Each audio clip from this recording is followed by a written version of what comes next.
Hello, and welcome to another episode of the Road Coach Podcast, the show where I share what I've learned from years on the road through experimentation and research, so that if you are like me and you spend more time on the road than you do at home, you can not only survive but thrive, even when you are out of your element. So, on today's episode, I wanted to talk about a couple of quick sleep hacks that I use that I think are really beneficial if you travel a lot.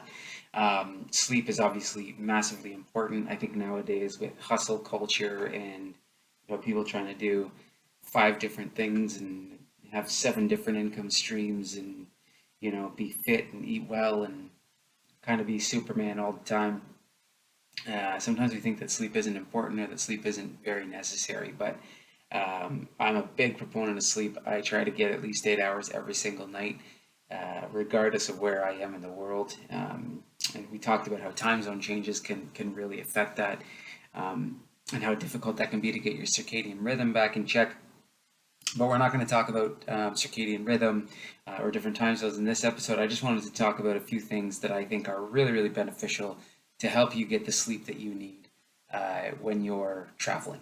So the first thing that I've got up here on my screen is what's called the turtle pillow.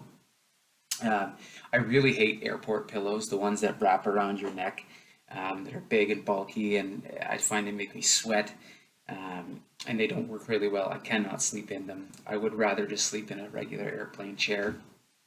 Um, but of course, nowadays with airplane seats, they don't recline, more than about 2 inches, and even if they do, the person behind you is always getting upset because they have about 3 inches in front of them without your seat reclined because we jam everybody in so tight on planes nowadays. So um, having a good pillow helps. And this turtle pillow I got a couple of years ago, and I find it really, really helpful. So I don't know if they'll blow it up here.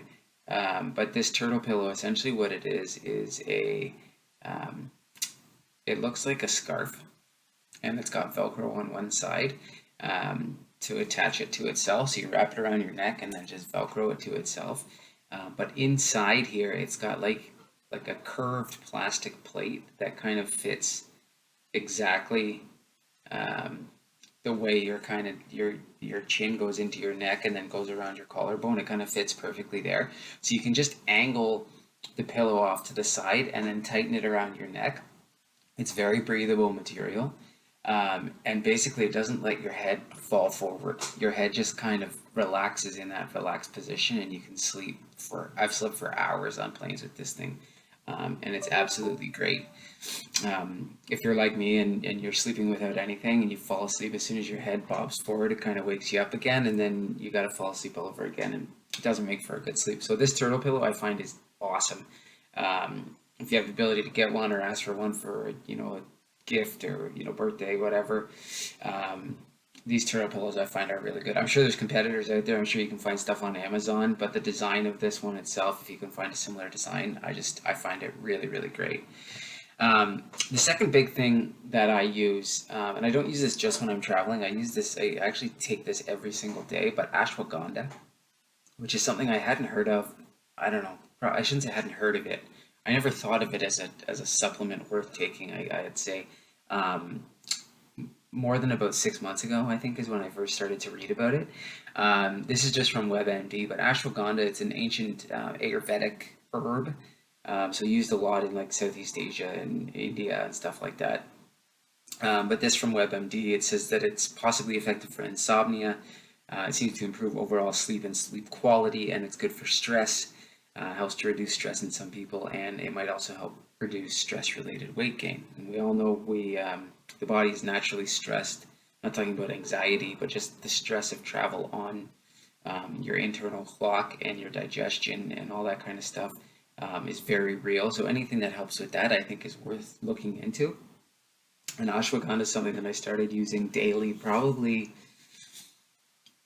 maybe 4 months ago, and it's been really, really good. I take it at bedtime, and it's really improved my sleep quality, and it helps me sleep consistently no matter where I am. If I shut my eyes, I can. I mean, there's a couple other things I do too, but I'm one of those guys that I can pretty much shut my eyes anywhere now and fall asleep within 10 minutes. So ashwagandha is part of my regimen. So this is just WebMD. I tend to, as you know, I like to use scientific publications. So this was a publication that was done in 2011. It's an overview of ashwagandha. But essentially, this is basically it's a meta-analysis of a bunch of studies that have been done. And so I just want to highlight a couple things for you here. So it's been used for millennia as a rasayana for its wide-ranging health benefits, and it's described as an herbal or metallic preparation that promotes a youthful state of physical and mental health, and it expands happiness. So they give them to small children, middle-aged, elderly, everyone basically, no matter the age, uses it. Um, and you can get it in a bunch of different ways. It enhances the function of the brain and the nervous system. It improves memory. It improves the function of the reproductive system. And it's a powerful adaptogen, meaning it enhances the body's resilience to stress. It improves the body's defense against disease by improving cell-mediated immunity. And it possesses potent antioxidant properties that help protect against cellular damage caused by free radicals. So it really is kind of like a wonder herb. And when I found out about it, I couldn't believe that I hadn't like read more about it or heard more about it when I first did. And so I've read a ton of papers on it and started taking it um, ever since I started reading more about it. I'm not going to get into the the chemical composition or anything like that. It's a plant. It's an herb. I just take it in pill form. You can buy capsules of it. You can get it in teas if you want to make a tea out of it. I find capsules are easiest to take on the road. But these are just some things here. Like they had a study on the effect on swimming performance. This was in mice, but the control group of mice swam for 385 minutes, whereas mice that had been treated with ashwagandha swam for twice as much time. Um, and then we have on cortisol. Cortisol content was reduced significant. Cortisol is your stress hormone. Um, what was the other one I wanted to bring up? Anti-tumor effect. Again, this is with hamsters, but there was an inhibitory effect. 49% of the colony forming efficiency of cancer cells in ovaries. So it inhibited the growth by almost 50% of cancer cells in hamsters. Um, the other cool thing here,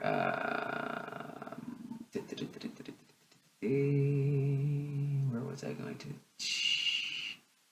Uh,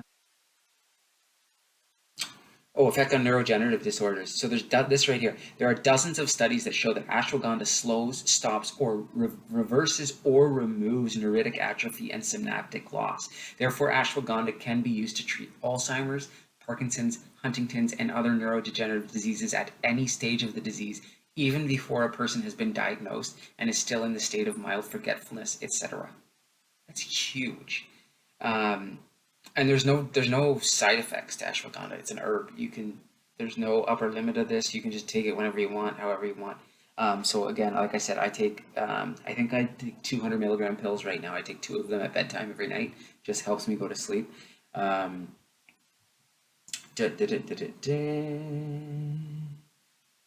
was the other one?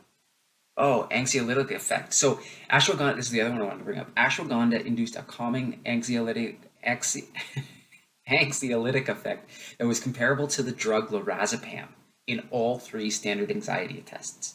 The elevated plus maze, social interaction, and the feeding latency in an unfamiliar environment. Furthermore, both ashwagandha and lorazepam reduced rat brain levels of tribulin, an endocrine marker of clinical anxiety, when the levels were increased following administration of the anxiogenic effect. Pentalentetrazole. Probably didn't pronounce that right, but didn't practice it before I did this episode, so I will not re-record it though. You get to live with that, gem. So ashwagandha as effective as lorazepam, which is a benzodiazepine, like that's incredible. This is what people are on that have chronic anxiety that can't sleep at night. They're taking things like lorazepam and diazepam. Anything that ends with a pam is a benzodiazepine that's designed to be anti-anxiety and help people relax, calm, sleep, and stabilize their mood. So that's really incredible. This is another really good one too. The effect of ashwagandha on glycosaminoglycan synthesis in the granulation tissue of carrageenan-induced air pouch granuloma was studied. Ooh, can't believe I even got that out. But it's shown to exert significant inhibitory effect on incorporation of ribosome 35S into the granulation tissue. So what does this mean? It basically means that ashwagandha gives the mitochondria in your cells more health and more energy. So you actually can exert more energy by taking ashwagandha in each of your cells. And I talked about this in my creatine issue as well. So if you haven't heard that, go back to the last episode, I think it was, that I did on creatine, where I talked about how creatine functions with ATP molecules, but ashwagandha, it's a different effect, but has a similar result where you have more energy. There's also an anti-inflammatory, anti-arthritic effects. It really is like a wonder herb. So I highly suggest, if you haven't investigated it, do some research on this and consider taking ashwagandha just as a daily supplement. I've got this other one here. This is a prospective randomized double-blind placebo-controlled study of safety and efficacy of a high concentration ashwagandha in reducing stress and anxiety. And in this one, they took 64 subjects with a history of chronic stress, and they measured cortisol, and then they each had a capsule of 300 milligrams of ashwagandha. They had a treatment period on day 15, 30, and 45. A follow-up call was made, and then the final assessments were made at day 60.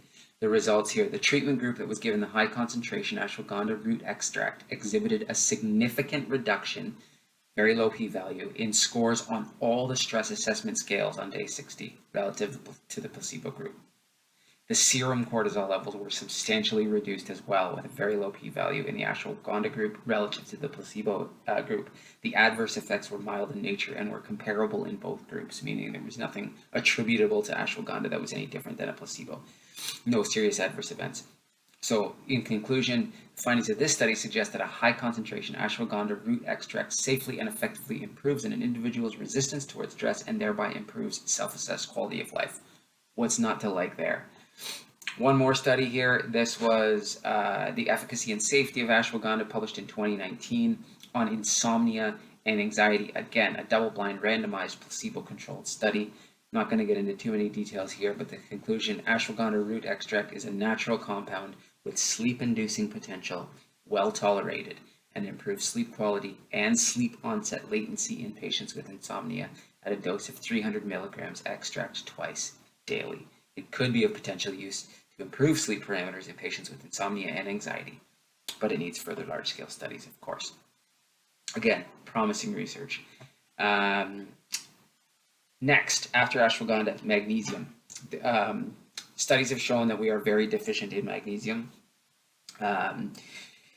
as a population. It's much harder to get the amount of magnesium that we need in our diet on a daily basis, and so I supplement with magnesium because it's responsible for a host of interactions within your body. It helps you metabolize carbohydrates, proteins, and fats into the body and help utilize them as energy. But it's responsible for a bunch of hundreds of other things inside the body, and we tend not to get enough of it. So I supplement with it for a multitude of reasons. But again, I take it at night because of its effect on sleep. So ashwagandha and magnesium are the two things I take at night before I go to bed. And you can see here, this study here was the effect of magnesium on primary insomnia. This is in the elderly. But again, there's lots of studies on here that you can look up for different age groups, but it's a double-blind, placebo-controlled clinical trial again. And this, as compared to the placebo group, in the experimental group, dietary magnesium supplementation brought about statistically significant increases in sleep time, sleep efficiency, concentration of serum renin and melatonin, and also resulted in a significant decrease of the ISI score. And the ISI score, I'm not even sure what that is. I have to look that up. It doesn't say here. Insomnia Severity Index, the sleep onset latency, and serum cortisol concentration. Supplementation also resulted in marginally between group significant reduction in early morning awakening. P-value is not as strong there though, and magnesium concentration. Although total sleep time did not show any significant difference, but that is pretty impressive in and of its own, just for magnesium supplementation. And then the last thing that I wanted to talk about, which I'm not going to go into too much detail here, I'll just finish this off actually. Supplementation of magnesium appears to improve subjective measures of insomnia, ISI score, sleep efficiency, sleep time, and onset latency. So again, promising for that. Also, just a great supplement to take for a lot of other reasons, and we'll probably do a full episode on magnesium and all the health benefits that comes along with it. But just in terms of sleep, I wanted to bring that up. And then also in the terms of sleep, there is this amazing book that's everything supplements that I just finished reading called Fortify Your Life by Tiariona Lodog. I hope I'm pronouncing her name correctly, but I just finished this book. It's an incredible book. It's easy to read, and it literally goes through all the vitamins, minerals, and nutraceutical supplements that she has done. You know, she's had decades of research in this. She's a clinical practitioner as well. And one of the really surprising sections that I read in this book, I'm not going to give it away, I'm not going to cut her grass, but if you can get a copy of this book at your local library or buy a copy, it's really worth reading. She did a section on melatonin, and I don't take melatonin personally because I don't have trouble falling asleep. But the section that she does on melatonin is really, really eye-opening. Melatonin, if you don't know, it's naturally occurring. Your body produces it in low light naturally to help you go to sleep. But interestingly enough, it was one of those things that I thought that if you took melatonin every day, that you had a risk of not producing it on your own when you stopped taking it, so that you almost became victim to having to take it forever. And that's not the case. Actually, after reading this book, I found out that there's no rebound insomnia if you stop taking melatonin. So you can just always kind of keep melatonin on you. And take it 1 to 2 hours before sleep, because it does take time to get into your bloodstream. But 1 to 2 hours before sleep, melatonin is a really, really good sleep aid, and it actually helps in digestion as well. So people with IBS or different forms of IBD have found that melatonin can be a really good help for those symptoms as well, especially throughout the night. So again, I'm not going to do too much about melatonin. I don't take it personally because I haven't needed it, but melatonin is that last sort of sleep hack that you may want to look into for yourself. And she recommends anywhere between 2 and 5 milligrams per day, 1 to 2 hours before you fall asleep. And that's all I had for you today, a couple of the sleep hacks that I use on the road. So until next time, I hope you're not only surviving, but thriving on the road, even when you are out of your element. Cheers.